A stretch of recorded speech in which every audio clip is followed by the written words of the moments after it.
کریم نگر سے حیدرآباد جانے والی الیکٹرک RTC بس میں بھیانک آگ، 37 مسافر محفوظ۔ تلنگانہ کے کریم نگر سے حیدرآباد جا رہی RTC کی ایک الیکٹرک بس میں اتوار کو اچانک آگ بھڑک اٹھی، تاہم ڈرائیور کی بروقت حاضر دماغی سے 37 مسافروں کی جانیں محفوظ رہی۔ کریم نگر 2 ڈپو کی یہ بس لوئر مینر ڈیم LMD کے قریب تیماپور منڈل کے علاقے میں پہنچی تھی کہ اچانک تکنیکی خرابی کے باعث دھواں اٹھنے لگا اور آگ بھڑک اٹھی۔ ابتدائی طور پر شبہ ظاہر کیا جا رہا ہے کہ حادثہ بیٹری یا وائرنگ میں شارٹ سرکٹ کے باعث پیش آیا ہوگا۔ ڈرائیور نے فوری طور پر بس کو سڑک کنارے روک کر کنڈکٹر کے ساتھ مل کر تمام 37 مسافروں کو بحفاظت نیچے اتار دیا۔ مسافروں کے اترنے کے چند ہی منٹ بعد آگ نے پوری بس کو اپنی لپیٹ میں لے لیا۔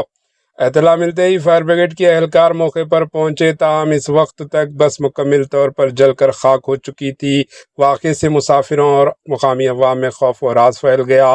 RTC کے اعلیٰ حکام اور پولیس نے موقع پر پہنچ کر معائنہ کیا، جبکہ حادثے کی وجوہات جاننے کے لیے خصوصی تکنیکی ٹیم کے ذریعے تحقیقات شروع کر دی گئی۔ Bureau report AHN news.